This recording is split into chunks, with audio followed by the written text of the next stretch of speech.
Back to my channel guys. আমি পরিতোষ ফের এসে গেছি একটা নতুন মিনি ব্লগের সঙ্গে। আর আজকে আমি এখন এই মুহূর্তে আছি, আমার পিছনে দেখতে পাচ্ছ মণিকমলা হসপিটাল। তো মণিকমলা হসপিটালে আমার বাবা ভর্তি ছিল আজ বিগত 10 দিন হয়ে গেল। তো 10 দিন পরে আমার বাবা এখনও প্রায় ঠিক হয়ে গেছে, তো এখনও ছুটি হয়নি। তো আমি দেখতে এসেছিলাম সকালবেলা 10টার সময়, আমার ভিজিটিং আওয়ার ছিল। আর আমি দুপুরবেলা ডাক্তার এসে 2টোর সময়।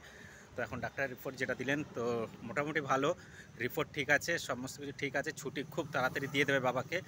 তো এখনও দেয়নি, দেখা যাক। বললো আরও 10 দিন লাগবে। ঠিক থাকা সত্ত্বেও আরও 10 দিন চাইছেন।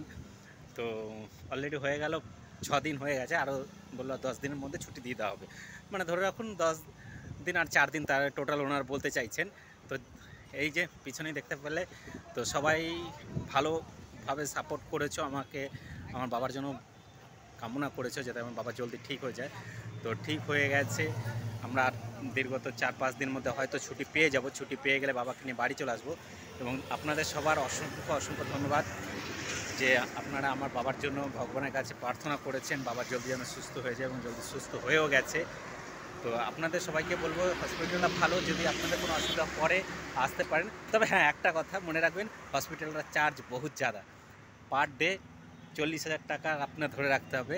এক এক দিনে 30 থেকে 40,000 টাকা হসপিটালের চার্জ আমাদের পড়ে গেছে। তো বুঝতেই পারছেন কত টাকা যাচ্ছে আর কী হয়েছে। তো যাই হোক, বাবা সুস্থ হয়ে গেছে, টাকাটা বড় কথা নয়, বাবা সুস্থ হয়েছে, তার জন্যই একটা সবথেকে বড় আশীর্বাদ এবং আপনাদের ঢের সারা পেয়ার, আপনাদের ভালোবাসা। তো আমি সবাইকে বলবো কিছু হলে অবশ্যই এই হসপিটালে একবার আসবেন।